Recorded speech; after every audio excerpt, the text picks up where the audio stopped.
So I had a nonprofit going. I was trying to be a significant other. I had an 1.5 hour long commute into work.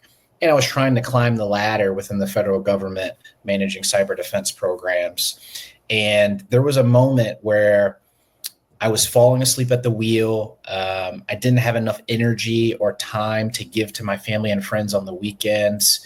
And I knew something was off. I was waking up in the morning, sweating and just fearful of the day. And that's when a light bulb went off. And I said, wait a minute, Chazz, you just got your job here. You know, you have a BMW 335 6-speed manual, red interior. You have a condo looking over the Potomac in Washington, D.C. You have all the material items of success and, you know, what I think happiness is. And yet you're depressed, and yet you don't know how to manage your emotions, and yet you're not happy. And then on top of that, you're not performing well. All right, welcome everyone to another episode of Executive Health and Life. I'm your host, Julian Hayes II, back at it again with another fascinating guest. I'm here with Chazz Scott, author of the fantastic book, Success Starts with Thin. And we're going to talk about this and a whole host of other things. He's a good friend of mine. But before we start, I am curious, how did you like Portugal and what made you decide to go there? Coming off the bat, okay, that's actually an interesting story too. But yeah, no, I'm happy to be here, Julian. Thanks for having me. But Portugal was fantastic. It was my first time overseas. And for somebody that's grown up and lived in the United States, to kind of see how people live in Europe was amazing. A lot, slower lifestyle. I had ChatGPT, because I'm a tech guy. ChatGPT planned out my entire 10-day trip. So as soon as I woke up in the morning, I would ask, I created a folder, right? Because I have the subscription, create a folder. And I was like, where am I going for breakfast today? And I had already selected it. And it just told me the address and how long it would take for me to walk there, depending upon my Airbnb address. So I had the entire trip planned out, and it was much needed for rest and recovery. It was a lot of fun, a lot of hiking and a lot of good food, man. So I absolutely loved my time in Portugal. And just like you, it's so different going over there because they didn't know I was American. I don't remember if I told the story to listeners. So apologies if not. And, it's good to hear it again. It's a good reminder. But they didn't know if I was American at first, right? They thought I was like French or something, maybe something from the islands. And I just went with it, right? I knew just a little bit of Portuguese then.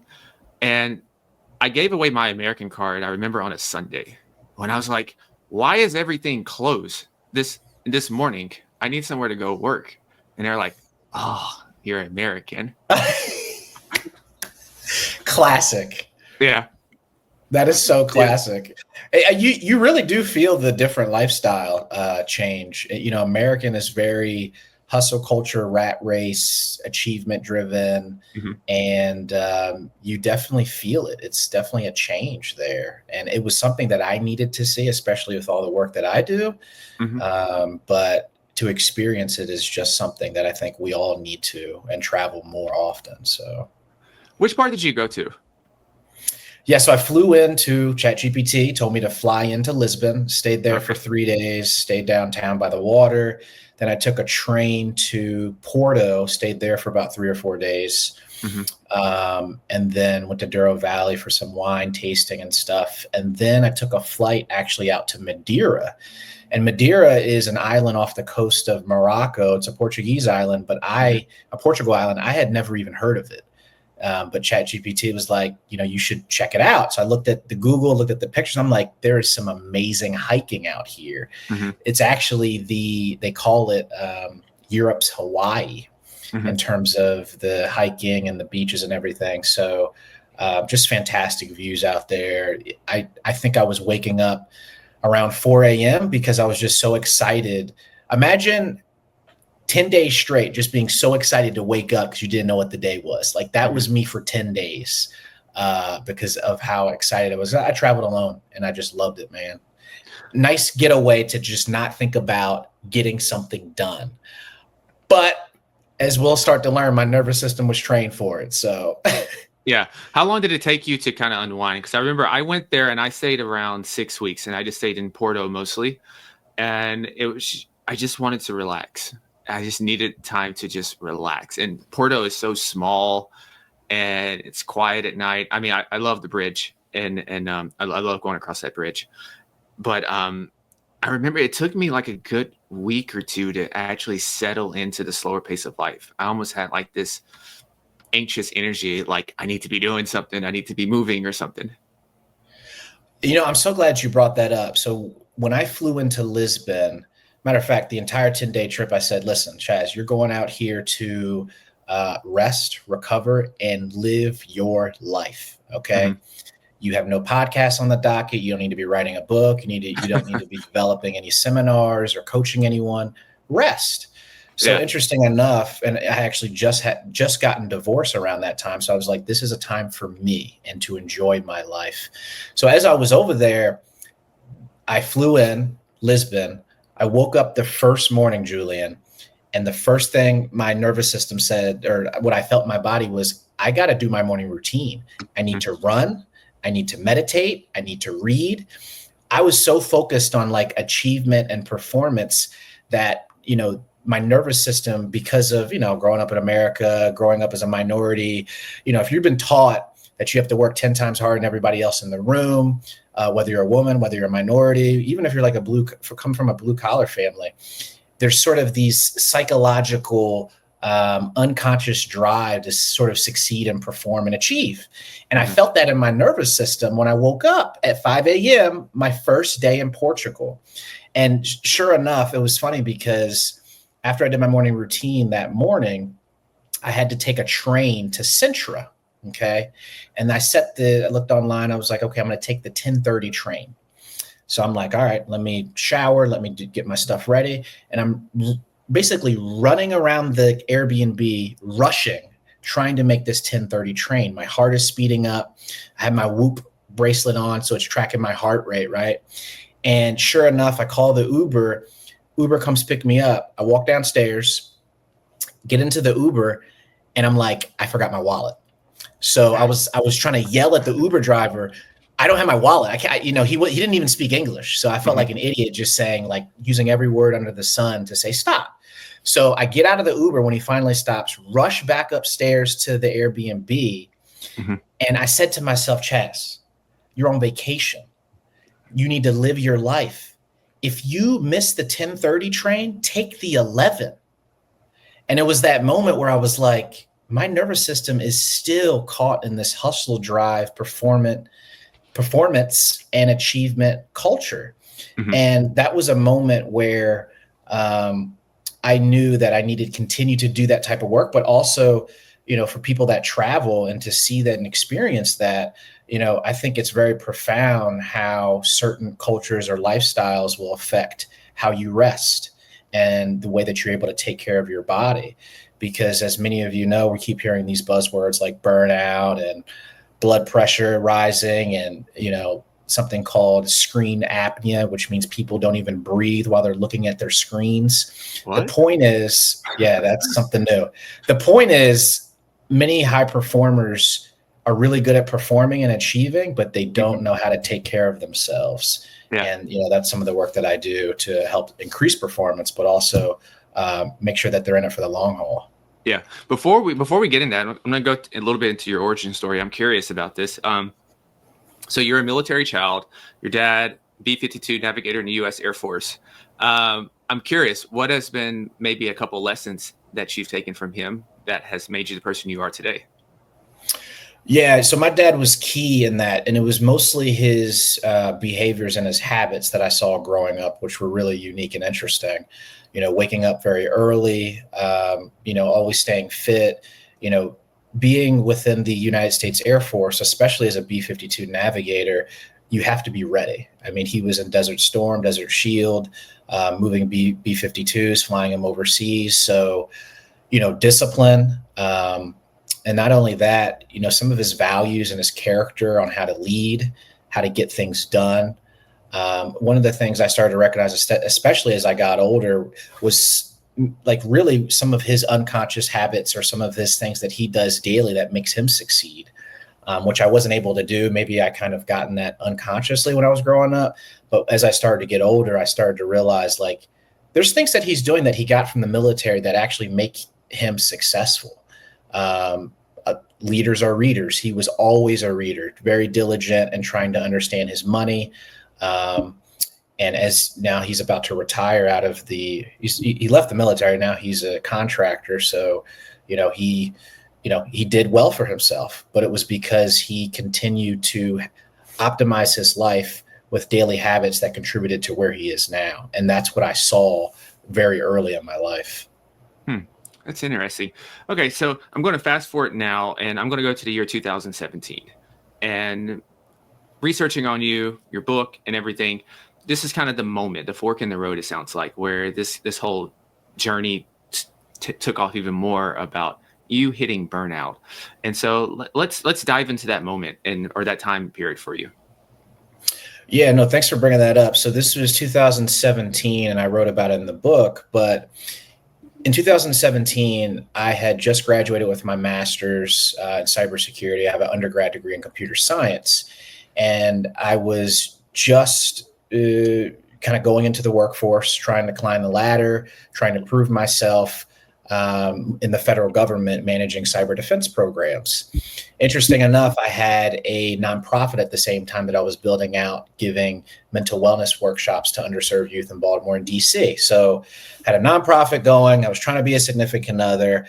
I had an 1.5 hour long commute into work, and I was trying to climb the ladder within the federal government, managing cyber defense programs. And there was a moment where I was falling asleep at the wheel. I didn't have enough energy or time to give to my family and friends on the weekends. And I knew something was off. I was waking up in the morning, sweating and just fearful of the day. And that's when a light bulb went off. And I said, wait a minute, Chazz, you just got your job here. You have a BMW 335 6-speed manual, red interior. You have a condo looking over the Potomac in Washington, D.C. You have all the material items of success and, what I think happiness is. And yet you're depressed, and yet you don't know how to manage your emotions, and yet you're not happy. And then on top of that, you're not performing well. And that's when a light bulb went off. And basically, I went on a journey to read every book I could. And, back in college, I went to Hampton University. I read a book titled Power of Positive Thinking by Dr. Norman Vincent Peale. And that actually inspired me to launch our nonprofit, Positively Caviar, for youth mental wellness workshops. But because I have sort of a science background, I wanted to prove the validity of, this whole positive thinking, self-help movement. And so I went on a journey to read books in positive psychology and neuroscience, anything under the sun about improving the quality of your life. I probably read it, because what I was taught wasn't true, which means if I work harder professionally, my life will get better. It's not true. And it was a wake-up call, because I started to realize that you can read a lot of success books and get really good at achieving and completing things. But if you don't know how to take care of yourself, your mind, body, and soul, you're out of alignment, you're not making great decisions, and you don't have enough energy to do the things that you absolutely love to do.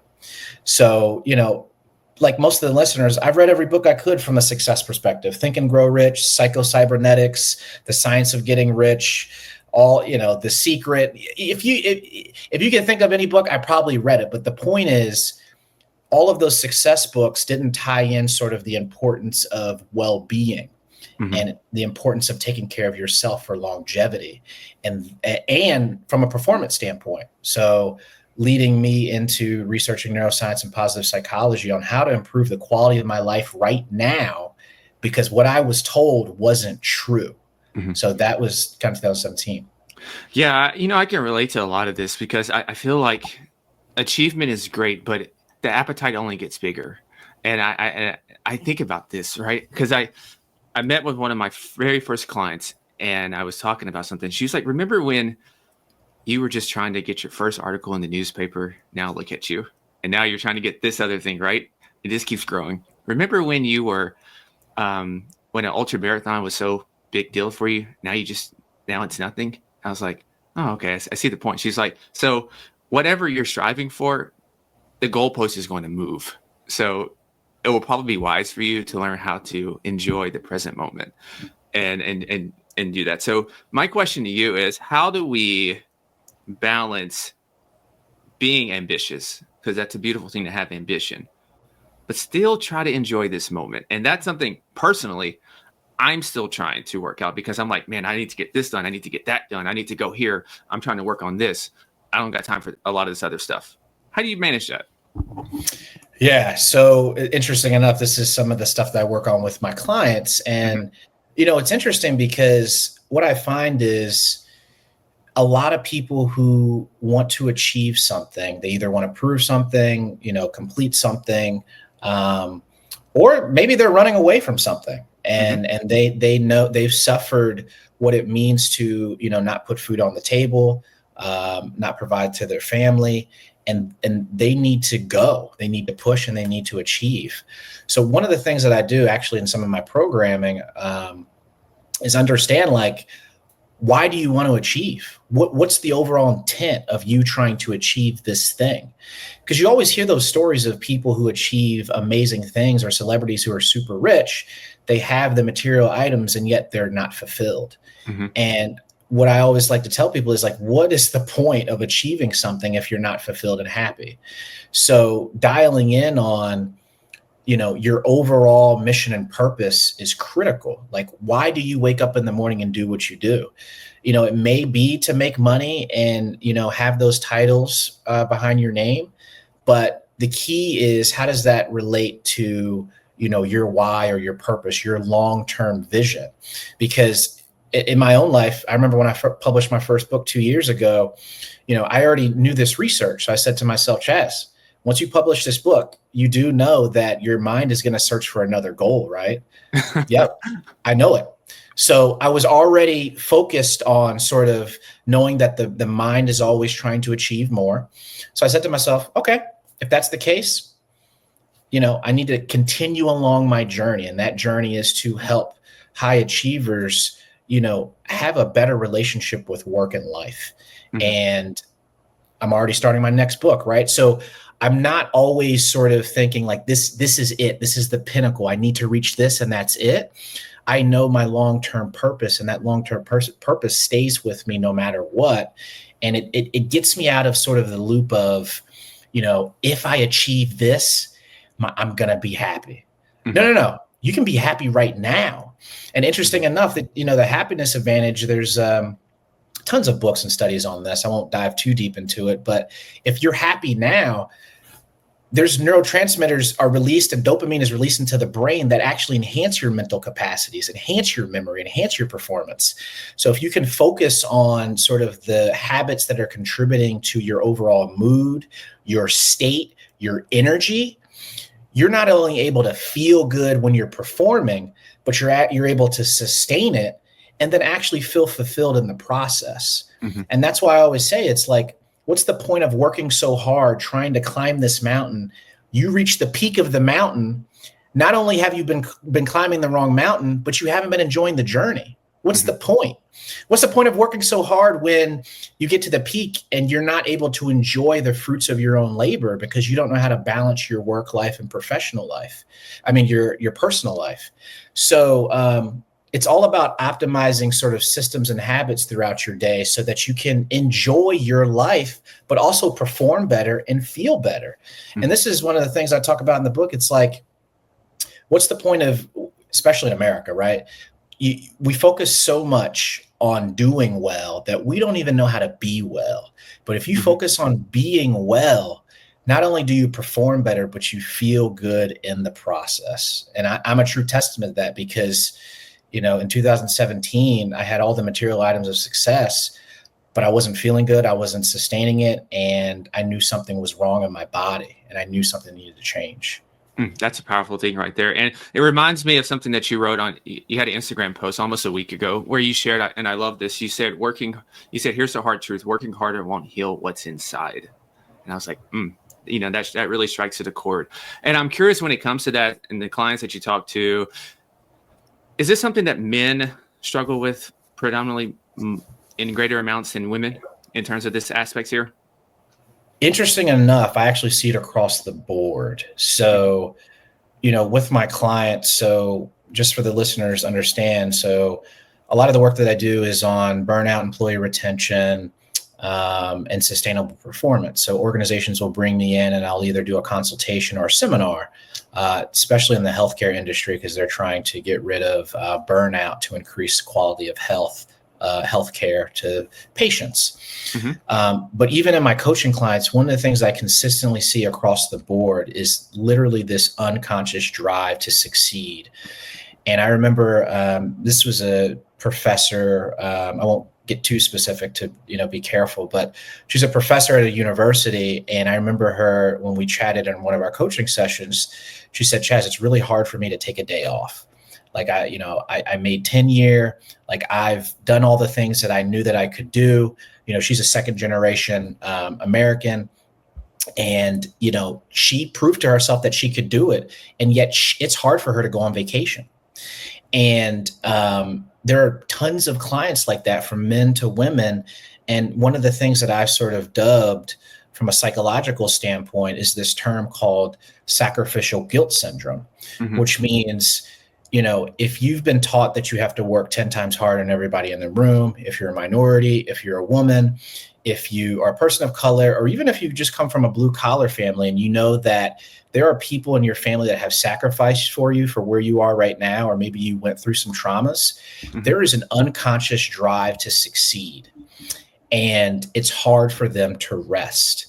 And I'm trying to change the relationship and help people to understand that the more that you begin to focus on, resting and recovery, the better that you are able to perform, and then you feel good in the process.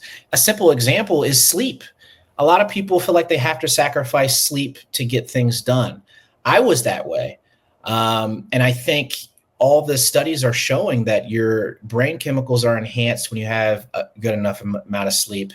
You're able to think clearer. Your body is able to get rid of inflammation when you sleep. So there are tons of studies that are proving that, and yet we sacrifice one of the most critical components of being a human being to allow us to feel good, but also perform good. And, I think I told you about this study is a group of German scientists back in 2007, and they wanted to understand how exercise helps to enhance performance. Right. And they took two groups of people. One group learned new vocabulary words after working out. The other group learned new vocabulary words before working out.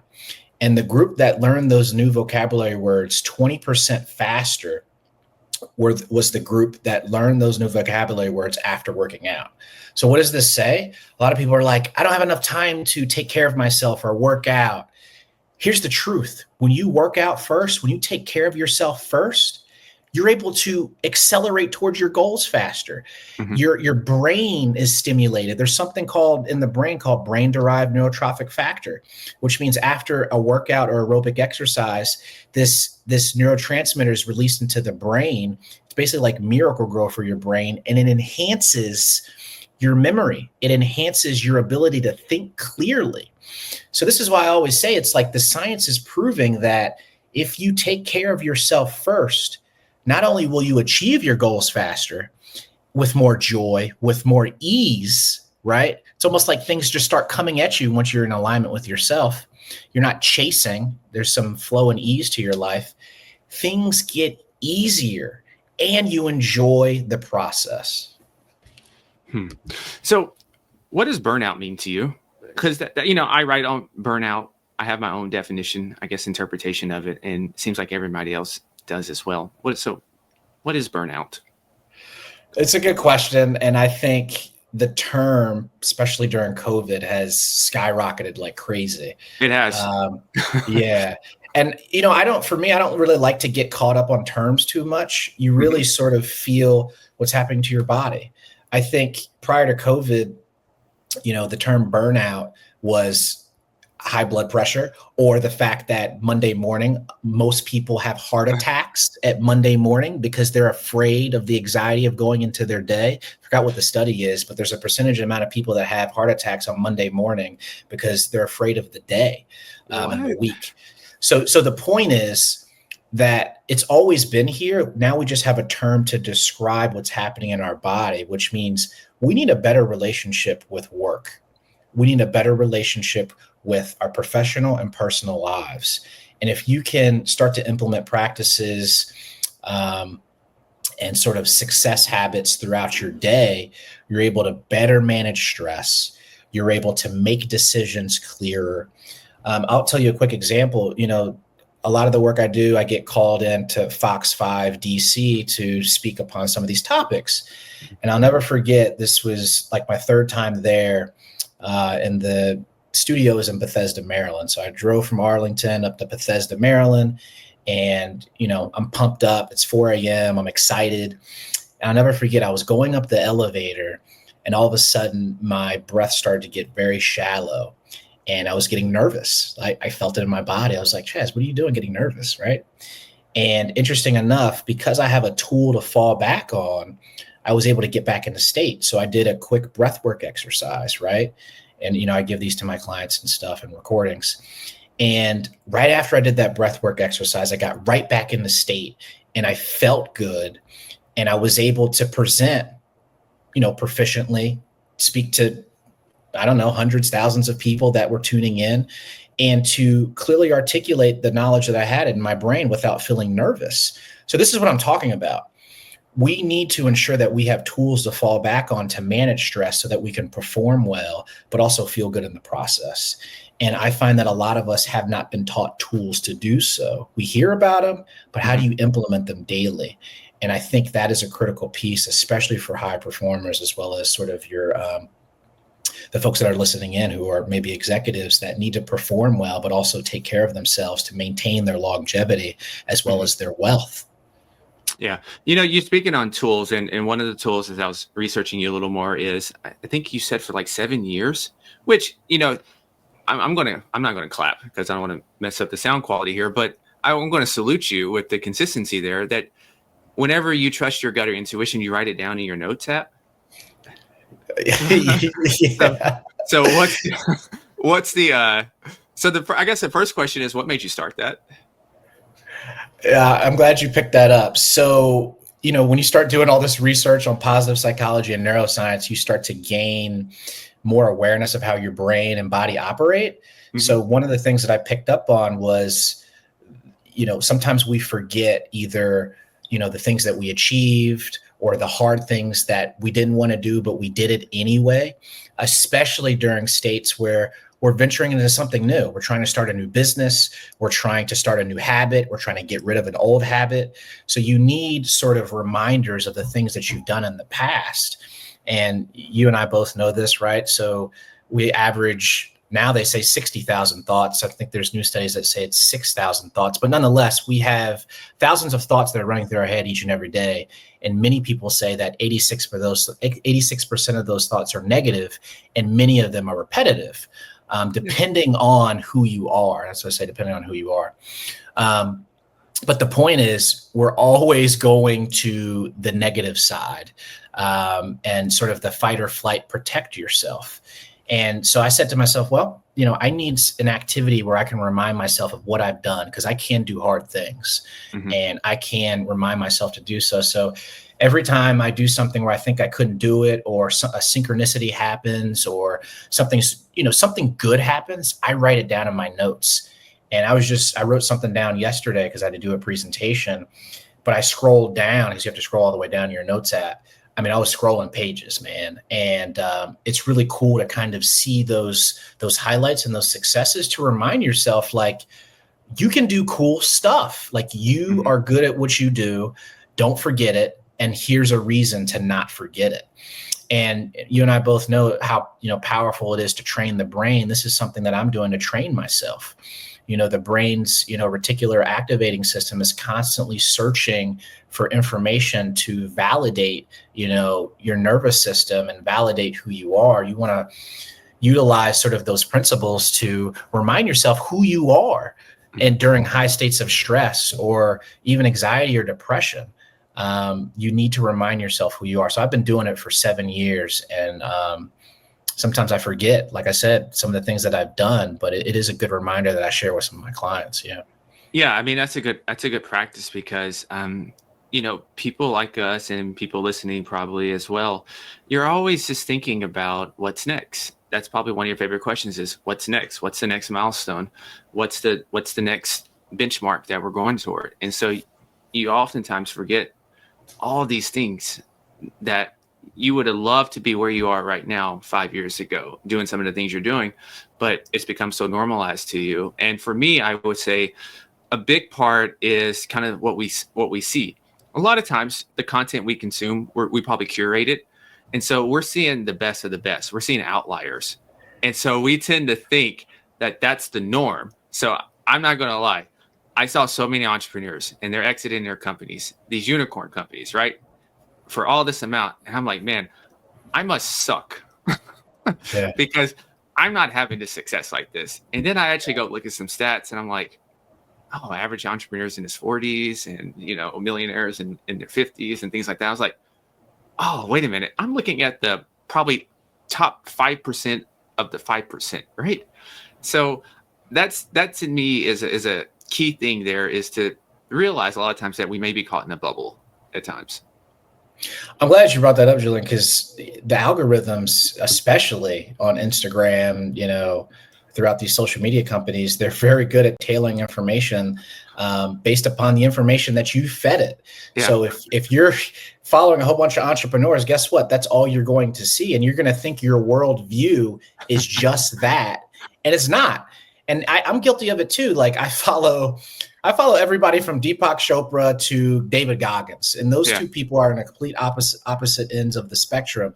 David Goggins, wake up at 3 a.m., go for a 15-mile run, and then go into your day. Deepak Chopra wakes up at 11 a.m., does a meditation and yoga, and gets into his day. The point is, you're on your timeline, you never know what you're going to see. And a lot of times I sit down, I'm like, well, I got a full day to myself. I'm just going to chill. You throw on Instagram, and then all of a sudden you see a David Goggins video, and he's like, what you want to do? You don't want to be a top 1%? You just want to rest all day? So you're like, oh my gosh, like, can I just rest? So it's funny how social media affects, high performers and just feeling guilty of resting. But if I could just say this one thing, Julian, just to add to this is, especially high performers and high achievers, if you're looking to venture or accomplish or do something new, one of the things that I always constantly tell people in my coaching and seminars is your body wants to keep you safe at all times. So if you're experiencing stress, it's a lot harder to achieve your goals and to train your nervous system to do uncomfortable things. So you must continue to ensure that you make your body feel safe. And how do you do that? You take care of yourself. Breath work, meditation, cold plunges, all the things under the sun that everybody has probably heard before. But the point is, when you put your body in a state of coherence, in a state of self-love, and a state of safety, it's much easier to achieve because you're not in fight or flight. You have to train your nervous system. And once you get out of that box and realize when you put your body and mind and soul in a state of safety, you do things that you didn't think that you could do before. You're able to speak because you know how to manage your nervous system, your negative self-talk, and you can fall back on tools with breath work. I didn't think I could speak on the news, write a book, do all these things until I started to take care of myself.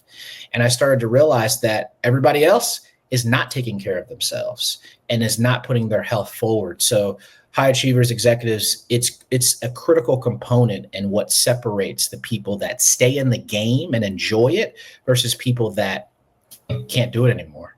Yeah, and I think that piggybacks off one of the newsletters you wrote where you're talking about not running your own race. Yeah.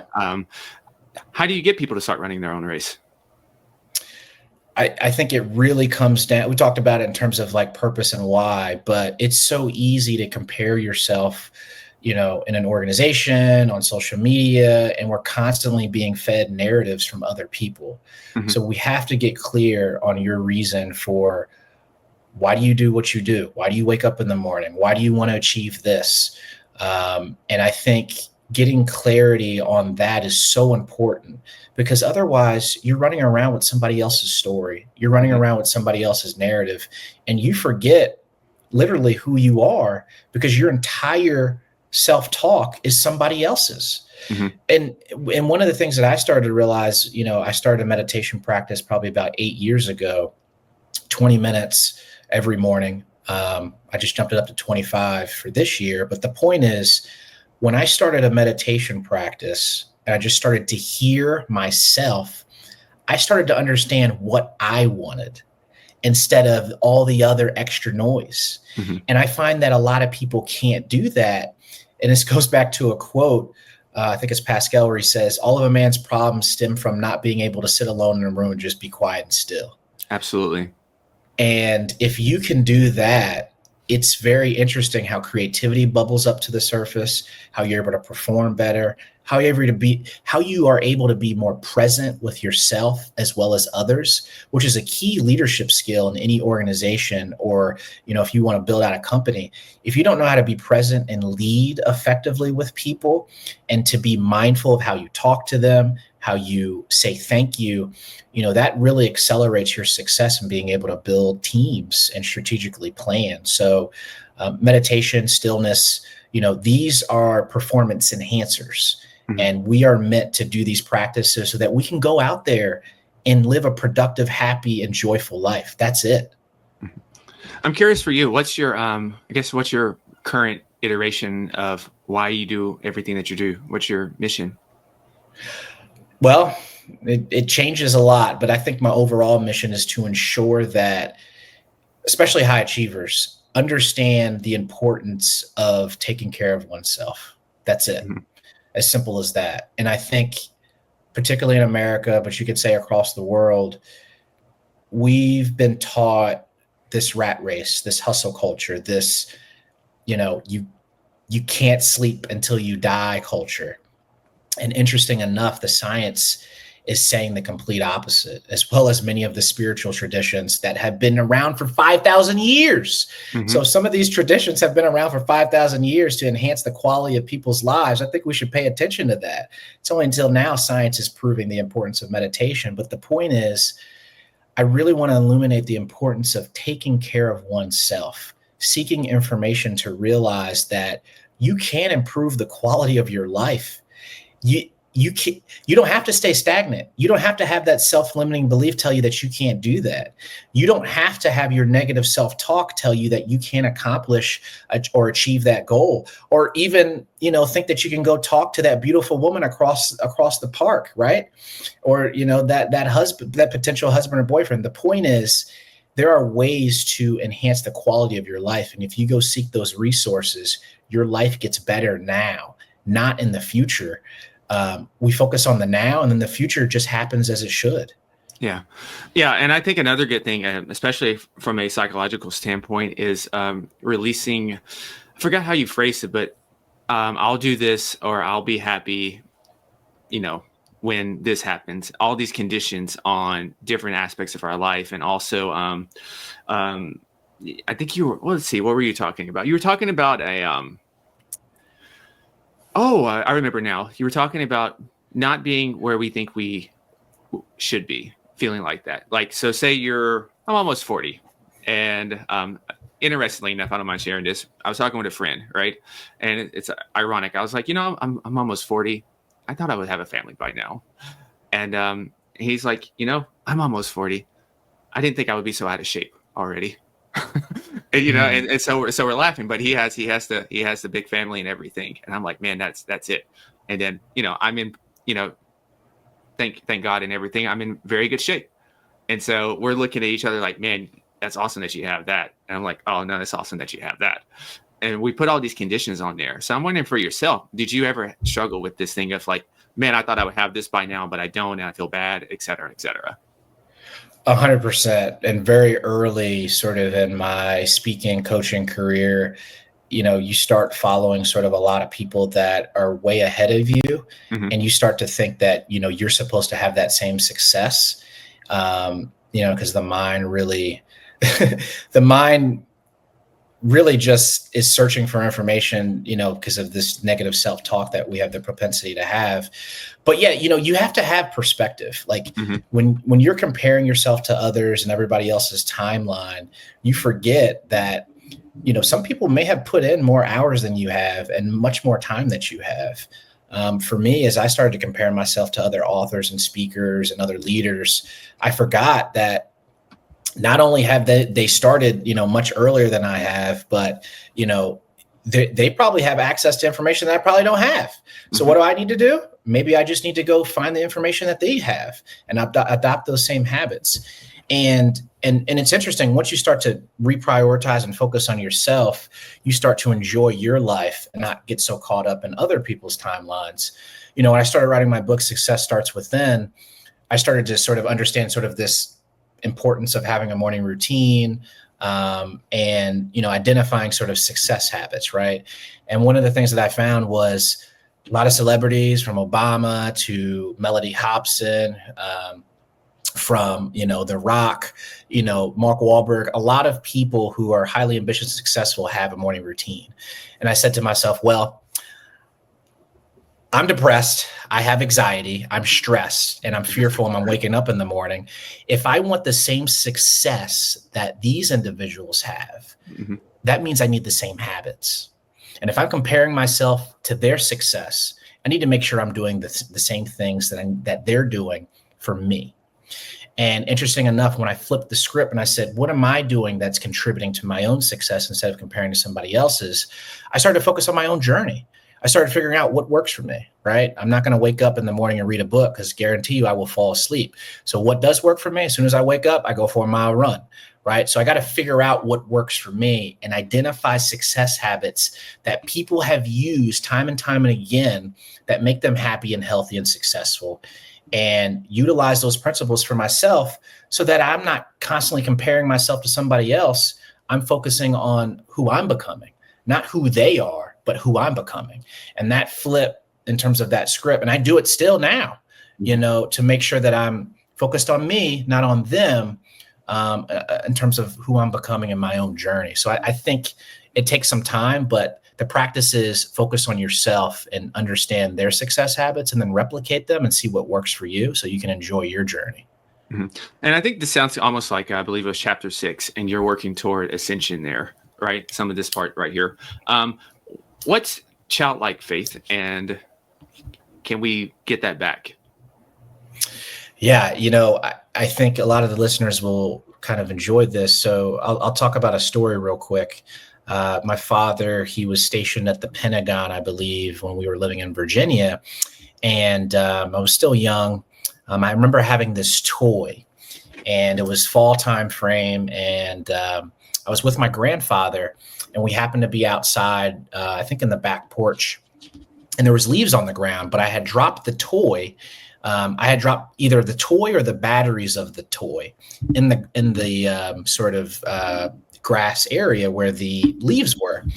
And my grandfather overheard me say, "Lord, lay my eyes on it." Now, I grew up Christian. I probably didn't even know what those words actually meant in terms of the Lord, but I kind of grew up in that tradition. And sure enough, after I shortly said that statement, I was able to find sort of those batteries. And my grandfather and my mom keep reminding me of this story. But the point is, during that moment of stress where I couldn't find the battery, I still had sort of this ingrained belief of faith that I could. And, a portion of me saying, "Lord, laid my eyes on it," is an opportunity for me to speak what it is that I want, and then have the self-belief that I know that I could get it. And that's that childlike faith that I think we all want to adopt. Interesting enough, the saying, "Lord, lay my eyes on it," I don't know where it came from, is something that a lot of my family still continues to use when they lose their wallet or their keys. They'll say the statement, and sure enough, it just shows up right there in the same place that they looked at, which I'm sure happens to many of us. But the point is, if you're a high achiever, if you are somebody that wants to do things in life, you need to continue to develop that childlike faith. Many times in life, we get caught in what I call sort of the analytical mind. We think, I don't have enough money. I don't have enough resources. I don't have the right network. I can't speak like how they speak. And that causes us not even to try, not even to have that ingrained childlike faith that most of us already have when we're young, but it's beaten out of us when we grow older and we get caught in a society that tells us that we have to analyze everything. And I think many of us forget that this is an ingrained belief that we have, that I believe is in all humans and intertwined within us. But you have to continue to build it. Number one, know that you have it. But number two, how do you build it? You know, you have to do hard things. You have to make sure that you're doing things where you are challenging sort of your ability to pursue and have faith in something that you can't see. But you're able to manifest and create in your own life. And you build up sort of this repertoire of knowing that, you can do hard things and you can create things out of nothing. So childlike faith is critical to any human being, because if you take a look at all the things that you've accomplished or where you are today, sometimes you didn't know how you did it, but you got it done. And sometimes you can't plan that out. Sometimes you can't use ChatGPT to plan out your life. Sometimes you can't hire, a business coach to tell you how you're going to get to this certain metric. But you know what will assist in that is you picking up the phone, calling clients, developing that childlike faith to take action regardless of what the metrics or the analytical mind says. And I think that's important for all of us. Yeah. I mean, man, I can relate to so much of that right now. It reminds me, when we talked, when we first met and we had coffee, we were talking about Neville Goddard a lot. Yeah. And that's kind of just what I feel right now, right? You're living in that assumption right now, and right now there's no visible evidence of it. Not an ounce of visible evidence in this physical 3D world, right? But in my head, I can see it. I can do it and I can be it. And you got to move in that kind of energy. And I think that takes a certain kind of trust as well in faith, like you mentioned. And I'm curious, why do you think people lose trust within themselves? I think it's numerous of things. It's sort of how you were raised, this current society that we're in. There's a multitude of things. And I'll speak for myself and maybe some of my clients that I work with, but a lot of us, we rely too much externally on decisions and things that we need to do in our life. Now, mind you, I think you should use your whole brain, your right, left brain hemisphere, your creative side, your analytical side. You should use your whole brain to make decisions. But there are certain times in life where you're not able to look externally to make a decision. There's certain times where you can, okay? But that's not what we're talking about. We're talking about childlike faith and radical self-trust within yourself. There have been times in life where you have to make a decision and you just say, I don't know what it is, but this is the decision that has to be made. And I don't know why or what is telling me to make this decision. I'm going to make it and continue with it. A lot of us aren't continuing to do that and putting ourselves in positions to actually make that call. We focus too much externally because technology has created an avenue of convenience that allows us to source information and to make the best decision, when sometimes trusting your gut and just moving is the decision that needs to be made. And I get caught up in it too, right? I'm trying to optimize many of the vitamins and supplements that I'm taking. I understand the importance of vitamins and supplements. Now somebody says I need to take whole food vitamin and supplements to get rid of the synthetic stuff. So I'm like, okay, which vitamins are the best? What brands are the best? Oh, you can't buy it off Amazon. Make sure you buy it off somewhere else. So, somebody doesn't mess with your vitamins. The point is, we have access to so much information that it causes us sometimes to not make a decision at all. Mm-hmm. And we lose that self-trust within yourself to just make a decision and keep moving forward. And the more that technology begins to sort of become immersed within our daily lives, the harder that it's going to be to continue to have that self-trust within yourself, because we're not going in to hearing our own selves and making those gut decisions. And, meditation, stillness, these practices help you to gain a level of awareness and self-talk where you're able to make decisions quickly, firmly, and then keep moving. And I think that's what's missing in our society. And it's technology is honestly, it's making it worse unless you don't recognize it. Mm-hmm. How do you recommend somebody get started with the inner work if it feels a little woo-woo-y to them? And I love the term woo-woo. At this point, I don't care what you call it. I search for tools to enhance the quality of my life. I don't care what you call it. If it enhances the quality of my life, I'm able to love better. I'm able to serve better. I'm able to be more present as a leader. I'm able to show up as my best self. I don't care what term it is. I'm going to use it and adopt it. So the point is, I think, is you just want to start with something. I think for me, when you start reading all these books and looking at resources, there's a ton of information out there. You kind of get anxiety on how to sort of create change and foster wellness in your life. The point is just to start somewhere, to build some momentum. And typically what I recommend to people is just find some time to have some space in your day. Don't get caught up on meetings. Take 20 minutes before the day starts and just plan your day. Write out 6 items that you need to complete before the day starts. Have a level, you don't have to do meditation, although I encourage it, but just have some moments of stillness, of not so much busy work, because studies have shown that actually enhances your performance and enhances your creativity in these moments of stillness. So I like to start people off slow and then build momentum so they're able to see the changes. Because what's the point of you saying, oh, yeah, to do all this stuff because science says, you should. But until you actually do it and receive the benefits, then you're like, oh my goodness, my life is amazing. I didn't even know I could feel this good. And that's how I felt. Once I started, implementing these success principles and a lot of the stuff I talk in the book, I didn't realize I could feel this good and accomplish much more with less stress and more ease and more joy. I didn't think it was possible. But once you start to see the fruits of your own labor, things just start coming at you and you start to feel more comfortable in your own skin. You build that radical self-trust within yourself. You build that childlike faith. And then not only that, you're able to make strategic decisions much more effectively and feel comfortable in your own skin. So I like to start people off small so they can actually feel the benefits. What was the inspiration behind the nonprofit work? Yeah, so I think I told you in college, so I went to Hampton University. I studied computer science, got my master's in cybersecurity, still down there. But in Hampton, somebody told me about a book, Power of Positive Thinking. I didn't think anything of it, but then I read it again.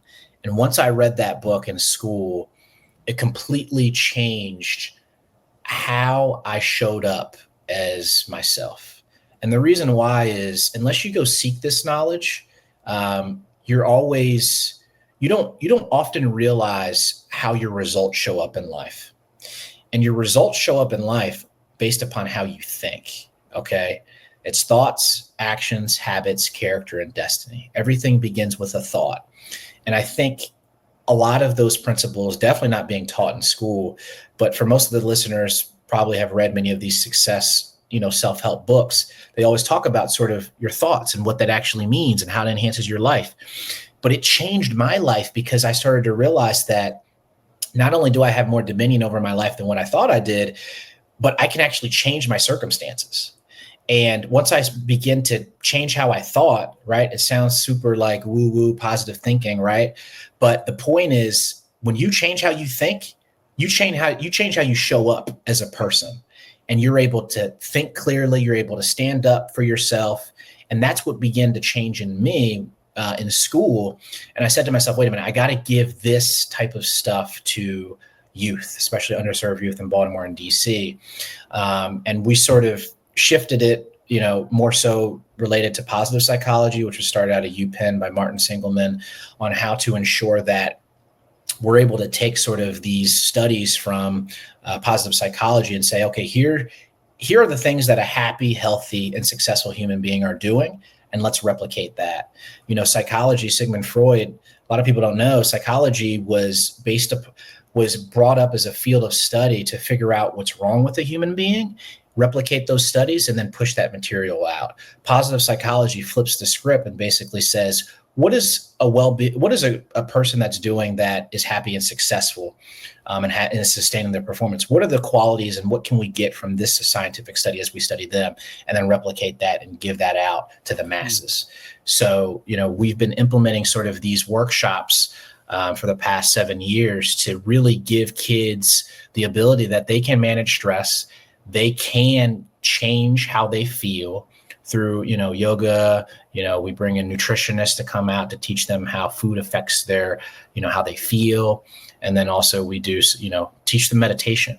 But the whole goal is just to introduce these topics to them, to let them know that you have more control over your life once you begin to use these tools, to have tools to fall back on in life. Absolutely. Yeah. I'm curious if you were able to, you had a billboard and you can put a message up there for everybody to see as they come across it. What will that message be on the billboard? Oh, man. I think the biggest thing is your inner reality creates outer form. And that sounds super mystical, super woo-woo. I don't care what you call it. The point is, if you want to influence your life and change your circumstances, it starts within. Mm-hmm. And we miss that, and it's not taught unless you go actively seek that knowledge. Right. And if you go actively seek that knowledge, your life will begin to change in ways that you never could have imagined. Mm-hmm. And I think, many of these authors, Napoleon Hill, from Maxwell Maltz, Science of Getting Rich, The Secret, all these success books that Tony Robbins and, all these leadership folks have been talking about, is really getting at this one truth. When you change your inner state, your outer circumstances begin to change. And if you can do that, you have more joy, more love, more happiness, more to give, and more sustainable performance. Absolutely. What are you most excited about right now? It's interesting. I told you I'm writing my next book. I got a TEDx event coming up, which I'm super excited about, which is crazy because, many years ago, I was afraid to speak in front of people. Yeah, same here. But it wasn't until I started to train my nervous system and to, visualization, visually, mentally see the things that you want to experience. And there's a lot of studies that show that.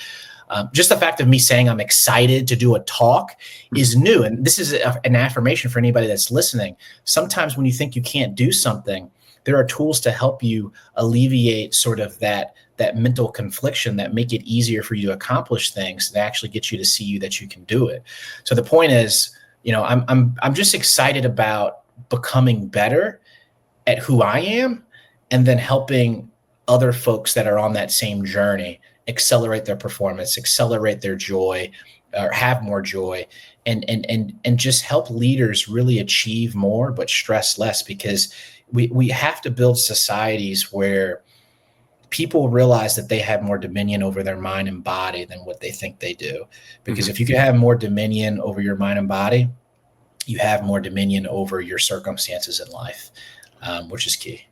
Yeah, I'm glad you brought that up, because I was the same way. And, honestly, just podcasts and just being able to have conversations with a whole range of people from all different types of background has helped me a lot in terms of being able to actually hold conversations. Because for the most part, I don't want to affirm things, because what you speak, you affirm. But my old habits have showed a guy that's a little standoffish, right? And so, we met at the summit last year, and to do something like that, where it's 3 or 4 people on stage and everybody's just looking at you, I would have said, no, thank you.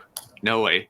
And so it's amazing how you can change when you start to speak to yourself differently and everything. So one of the next things is, let's say I give you a couple bottles of Porto wine, because it's fantastic, right? You have a couple bottles of Porto wine, right? And there's 3 empty seats there, and you can summon 3 people to join you for a conversation.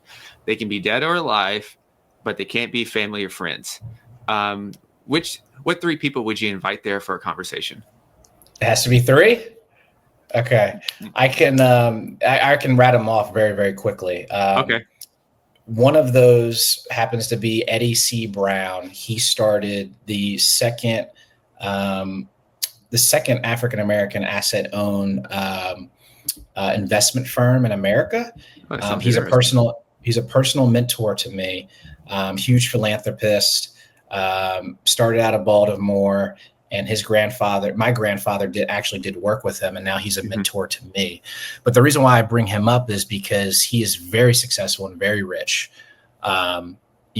And his level of sort of continuing to give and serve is beyond amazing. And I think for anybody that is successful, their mission is to continue to serve. And he is surely on that mission. Him and his wife just gave $5 million to Howard University, which is their alma mater. And he's continuing to do work across the Baltimore area. People call on him to do great things, and he is like a personal mentor to me. Just the way that he treats people. We went out to lunch a couple of weeks ago in Baltimore, and we were sort of waiting for our table. And as we were walking out to the table, we thought there was going to be a host there. The host wasn't there, but we had sort of walked in front of like another group a little bit. It was me and him.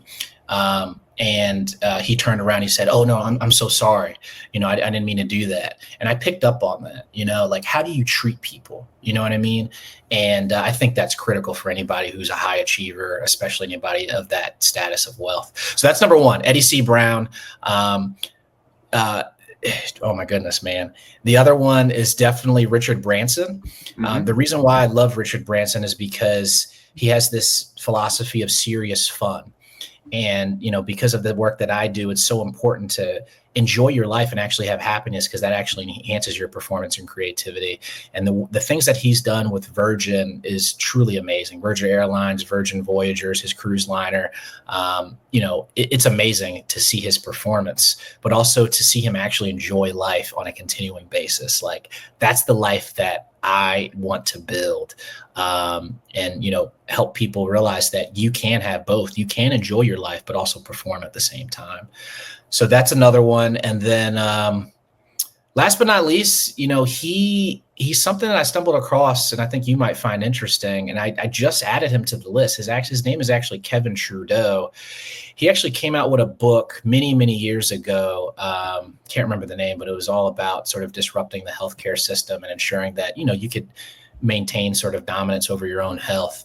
But the point is, he was in jail for a little bit, but now he's out. But, for me, for somebody who's an avid reader, I probably read 40 books a year. I've read every success book that I probably is out there. I'm still continuing to read more. But when I started to hear some of the work that he does, hear his podcasts on YouTube, I haven't read any of his books yet, but he's pulling information that I've never heard before. When you start to read books over and over again, you start to realize people are pulling the same common threads. But Kevin Trudeau is one of the few individuals in the sort of self-help space, and he's been putting out a lot of material lately. I've been thoroughly impressed with some of his knowledge and the way that he's able to articulate how to live a happy and prosperous life.